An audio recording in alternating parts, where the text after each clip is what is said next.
नमस्कार, प्रणाम। मैं मजाकिया शक्ति अपने इस शो में आप लोगों का हार्दिक स्वागत एवं अभिनंदन करता हूं।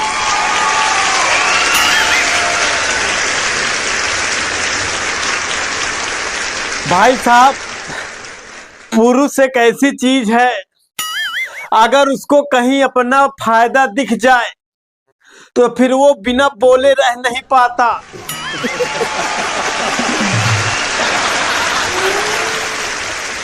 एक बार एक व्यक्ति की पत्नी बीमार हो गई और वो उसको डॉक्टर के पास ले गया। डॉक्टर साहब ने उसके पत्नी को थर्मामीटर दिया और बोला कि इसको मुंह में डाल लो और मुंह बंद कर लो कुछ देर के लिए। फिर उसके बाद उसकी पत्नी ने उसको मुंह में डाला और मुंह बंद कर ली कुछ देर के लिए। आप पति से रहा नहीं गया। उसको ये आइडिया बड़ा अच्छा लगा।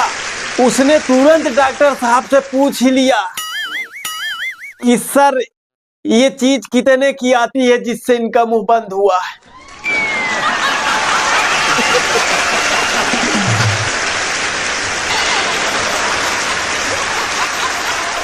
अब वहां जितने लोग थे सभी लोग हंस लिए। उसके पत्नी को ये चीज बड़ी बुरी लगी। अब उसने भी सोचा कि मैं भी इनकी कहीं इंसर्ट करके बदला लूंगी। अच्छा, घर जाते वक्त एक पार्क मिला तो पत्नी बोली कि चलिए थोड़ा सा यहाँ घूम लेते हैं। अच्छा, पति लेके चला गया। अब वहां जब गए तो देखे कि सभी लोग अपने अपने पत्नी के साथ इंजॉय कर रहे हैं, फोटो क्लिक कर रहे हैं। अच्छा, फोटो क्लिक करते देख सबके सामने उसकी पत्नी बोली कि मैं भी आपके साथ फोटो क्लिक करती अगर आपके सर में बाल होते तो।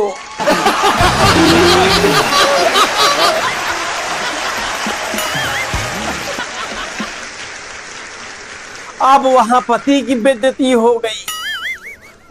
अब पति से भी नहीं रहा गया। उसको भी ये बात खटक रही थी। वो घर पहुंचा। अब जब घर पहुंचा तो उसकी पत्नी भोजन बनाने की तैयारी में लग गई।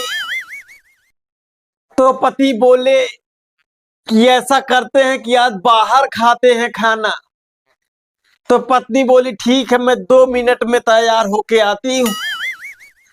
तब पति बोला हाँ ठीक है, तुम तैयार होके आओ, मैं बाहर चटाई बिछा रहा हूं।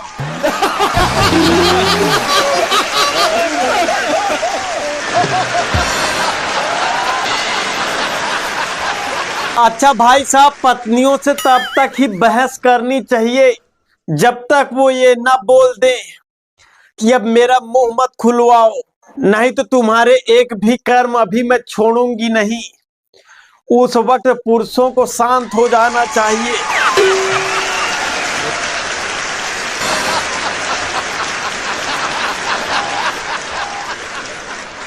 क्योंकि इसके बाद की बहस जो होती है काफी नुकसानदेह होती है।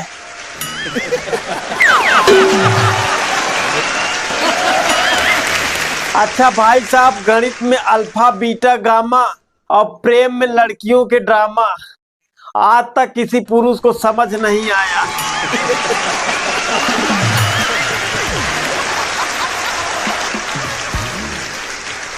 भाई साहब, शादीशुदा स्त्रियों द्वारा बोला जाने वाला सबसे बड़ा झूठ ये है कि उनसे पूछ करके बताऊंगी। मैं कसम से कह रहा हूं, आज तक वो स्त्री उनसे पूछती नहीं है।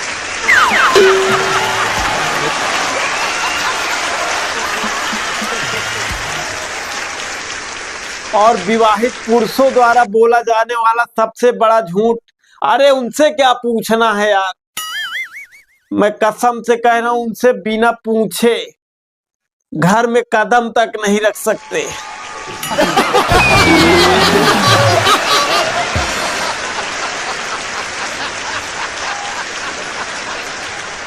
अच्छा, अभी महाकुंभ चल रहा था तो जो बहुत ज्यादा सौभाग्यशाली लोग थे वो जाके बेचारे डुबकी लगाए, अपना पाप धुल आए।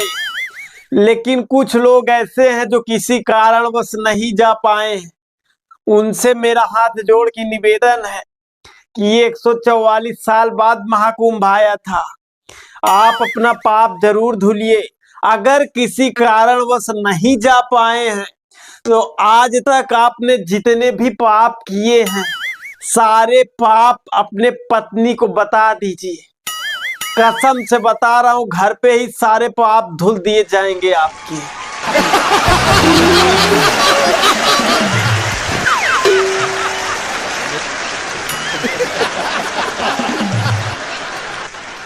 अच्छा, लोग कहते थे कि जहां दर्द है वही मर्द है और जहां दौलत है वही औरत है। मैं सच में बता रहा हूं, इस कहावत को मैंने गलत साबित कर दिया। अभी कुछ दिन पहले वैलेंटाइन डे आया था फरवरी में, और मेरी एक गर्लफ्रेंड किसी तरह से बन गई है। कसम से बता रहा हूं, मैं वैलेंटाइन डे का खर्चा बचाने के लिए अपने वाली से ब्रेकअप कर लिया, ये कहकर कि मुझे अपने करियर पे फोकस करना है, पढ़ाई पे फोकस करना है।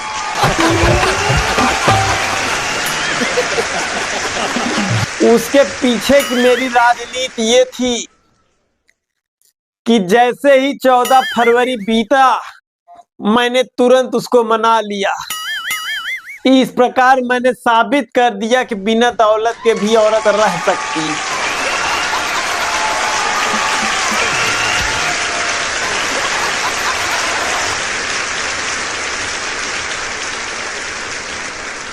और आप लोगों को बता दूं कि मेरी जीभ बहुत दिन तक नहीं बनी थी, पता नहीं कैसे अभी ये गलती से बन गई है। जब पहली बार एक लड़की लाइन पे आ रही थी मेरे, तो वो बैठी थी, मास्टर साहब ने मुझे डेसिमल पढ़ने के लिए दिया था और उसके सामने मैंने डेसिमल को देसी माल पढ़ दिया था।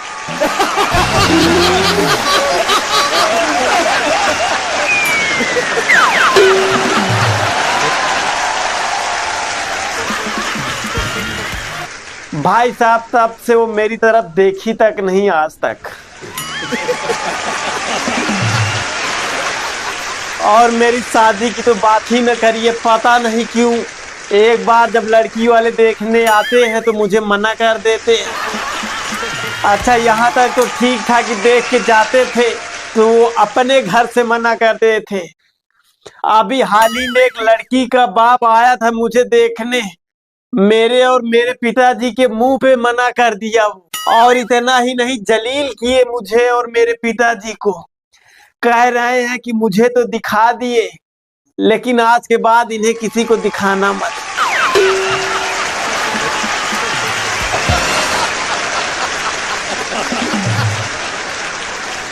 अच्छा, जो मेरी अभी जीएफ बनी है ना, आपको मैंने पहले बताया क्यों गलती से बन गई है। भाई साहब, बनने से पहले ही उसने कंडीशन रख दिया था कि मैं तुमसे बात तो करूंगी, लेकिन एक बात याद रखना कि मुझसे कभी गंदी गंदी बातें मत करना।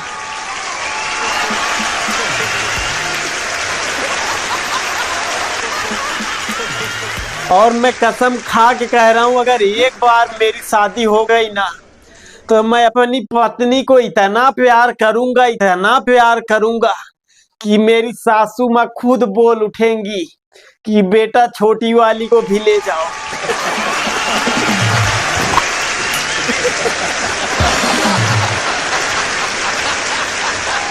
एक छोटा बच्चा घर पे टीवी देख रहा था, तो उसके पिताजी थे वो न्यूज चैनल लगा दिए। अब न्यूज चैनल लगा दिए तो वो पूछा कि पापा ये क्या चला दिए हो, तो उसके पापा बोले कि बेटा राजनीति पे चर्चा हो रही है, वही सुन रहा हूँ। तो फिर बेटा बोला कि पापा ये राजनीति क्या होता है, तो फिर पापा बोले कि अभी बड़े हो जाओ तो मैं बताऊंगा। तो वो जिद करने लगा, नहीं मुझे अभी ही जानना है। तो पापा बोले ठीक है, मैं तुमको समझा देता हूँ। तो बोले कि अपने घर में पैसा कौन कमाता है, तो फिर बच्चा बोला कि आप। तब फिर पापा बोले कि खर्च कौन करता है, तो फिर बच्चा बोला कि मम्मी। तो फिर पापा बोले कि काम कौन करता है, तो बच्चा बोला नौकरानी। फिर पापा बोले कि ये सब देखता कौन है, तो फिर बच्चा बोला कि मैं। तो फिर पापा उसको समझाए कि मैं पैसा कमाता हूँ, मतलब मैं अर्थव्यवस्था हूँ। मम्मी खर्च करती हैं, मतलब मम्मी सरकार है। और उसके बाद नौकरानी काम करती हैं सब, मतलब वो कर्मचारी है।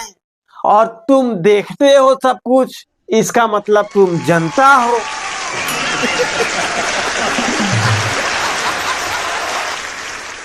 अच्छा बेटा ये सब सुनते सुनते सो गया। जब सो गया बेटा तो रात में उसको टॉयलेट आई। तो वो गया पहले मम्मी के रूम में, मम्मी को खूब आवाज लगाई लेकिन मम्मी सो रही थी, मम्मी उठी ही नहीं। उसके बाद गया पापा के रूम में, पापा के रूम में देखा तो पापा है ही नहीं। फिर गया नौकरानी के रूम में, वहां गया तो देखा कि नौकरानी को पापा छेड़ रहे हैं।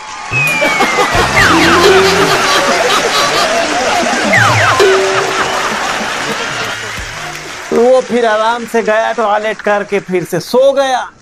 आप सुबह उठा, बेचारा बच्चा तो है ही भोला, गया बोला पापा पापा मैं राजनीति समझ गया क्या होता है।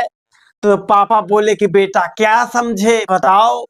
तो बोला पापा यहाँ अर्थव्यवस्था कर्मचारी का शोषण करती है और सरकार खर्राटा मार के सोती है और जनता देखते हुए बेचारी विरोध नहीं कर पाती।